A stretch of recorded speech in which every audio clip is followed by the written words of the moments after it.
आज जो वीडियो मु आपण मानक सामना रे रखिया पई जाउची तो ए वीडियो रे जो खबर आसी ये जो खबर सरकार किसी भी ऑफिशियली अनाउंस करूना किंतु मैक्सिमम न्यूज चैनल ए खबर पब्लिश करिसेंती जे कि आज ये टॉपिक रे हमें डिस्कशन करिबा 8 पे कमीशन केबेठू लागू हबो एरियर केबे मिलिबो एवं पेंशन रे केते वृद्धि हबो ता सहित जो 8 पे कमीशन लागू हबो ता धेरे केंद्र सरकार को केते अधिका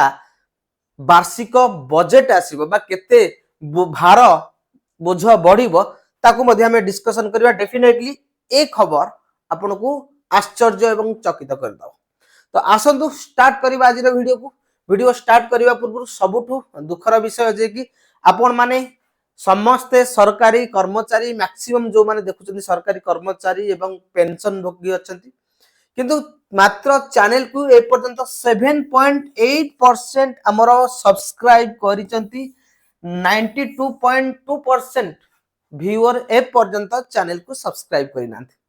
चैनल को सब्सक्राइब करिया पई आपन को कोनोसी भी पैसा दबा पई पड़िबो नै, ये संपूर्ण मागणा। किंतु आपनकर गोटे गोटे सब्सक्राइबर बा गोटे गोटे जो सब्सक्राइब बढ़िबो हमकु मोटिवेशन दबो ताकि एई भलिया न्यूज आपन माना पाखरे प्रेजेंट करिया पई। तेनु एबे ही चैनल को सब्सक्राइब करि दियंतु। तो प्रथम हमें देखिबा इंप्लीमेंटेशन डेट 8 पे कमीशन रो इंप्लीमेंटेशन डेट आपनकर केबे हो कथा होची जे कि आपनकर 7 पे कमीशन रो जो ड्यूरेशन थिला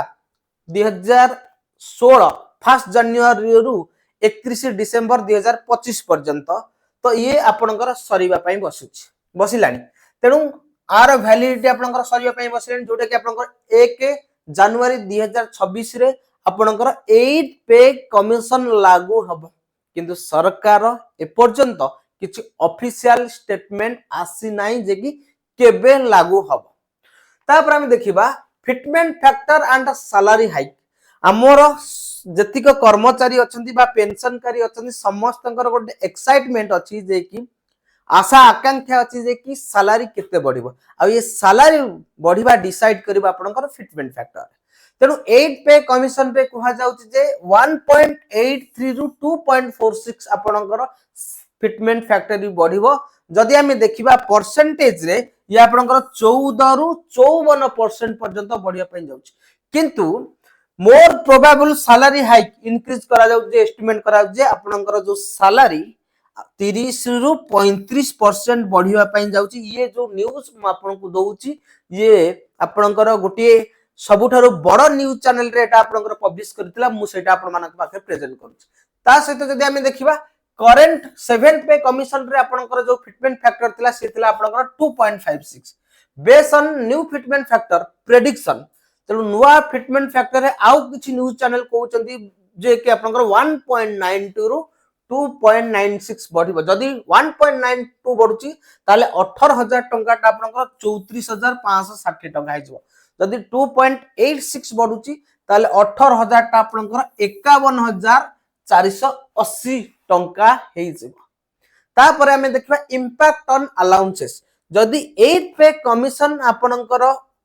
लागू होउची बा आपनकर सैलरी बढ़ुची आपण माने जतिक अलाउंसेस सब का ऊपर डिपेंड करे बेसिक पे ऊपर डिपेंड करे।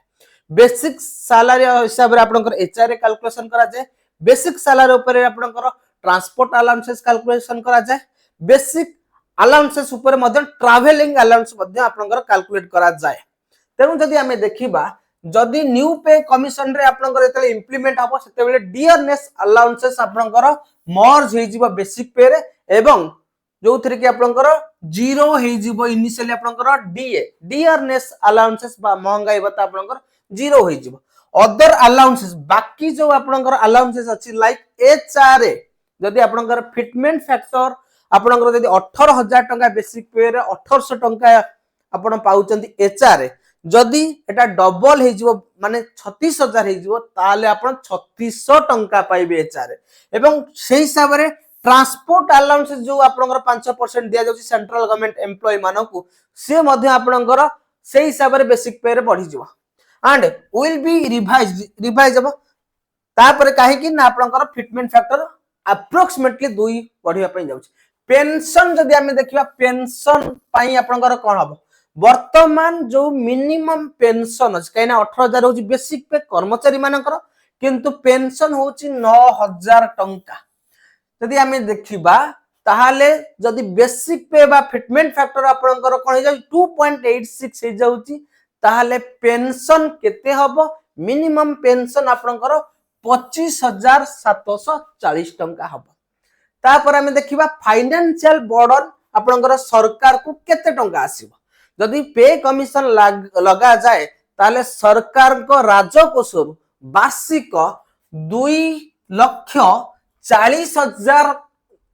कोटी टंका रु 3,20,000 लक्ष कोटी टंका आपनकर सरकार राजकोष रु ये आपनकर कर्मचारी मानको दबा पाई पड़िबो। तेणु एटा भी सरकार एबे मुंडरे बोझा आसिलानी जे कि कोठु एते टंका आनिबो कोठु आनिबो कोन ऋण करिवो वर्ल्ड बैंक रु। या त हमर सरकार बा राज्य व्यवस्था केमिति चलीची एई विषय रे चलीची जदि किछि कोन पड़छ लोन कर दो world bank time line and arrear आपण माने जानि चंती जे कि 18 मास दिया जाईची आपनकर पे काकू ना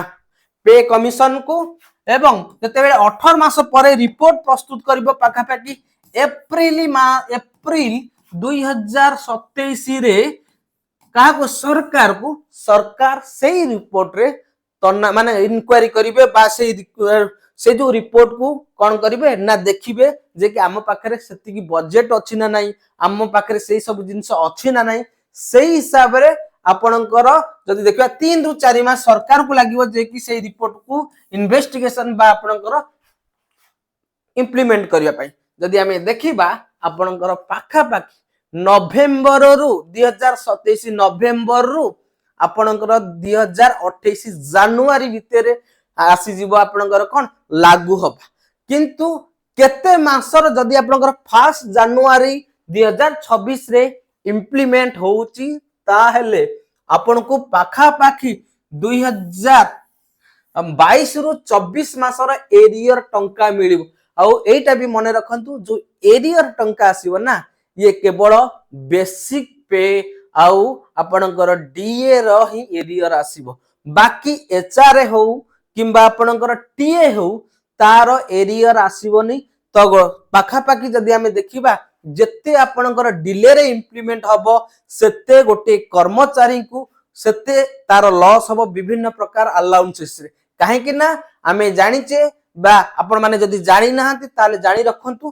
केवल आपनकर जो एरियर आसीबो सी आपनकर बेसिक पे आउ डीए रो एरियर आस बेसिक पे रो ही एरियर आसीबो बाकी जतिको अलाउंसेस रो एरियर आसीबो नाही।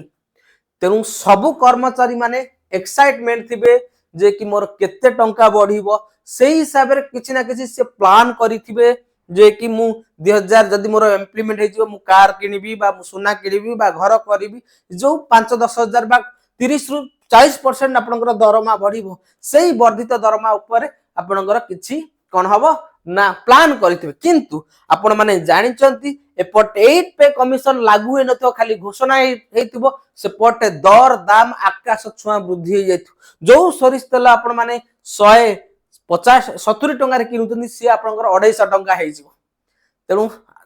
खाली अनै चंती सरकार कोठी ना कोठी तो से जो ऋण माने बोझटा पड़िबो से बाकी टैक्स आकार रे कर्मचारी मानक ठारू नबो खाली कर्मचारी न साधारण लोकन ठारू भी नबो काहे कि ना 8 पे कमिशन लागू हे जाय छै। तेनु ये थिला आज रो खबर जदि वीडियोटी भलो लागि छि ताले लाइक करंतु शेयर करंतु एवं चैनल रे जदि आपण माने नुवा आछंती चैनल को सब्सक्राइब करंतु जो भाई माने जो गुरुजन माने पर्यंत चैनल को सब्सक्राइब करि नाति मु जानि छि बहुत कर्मचारी चैनल को देखुचंती किंतु सब्सक्राइब करि नांदी तो एबे ही सब्सक्राइब कर दियंतु। नमस्कार जय जगन्नाथ।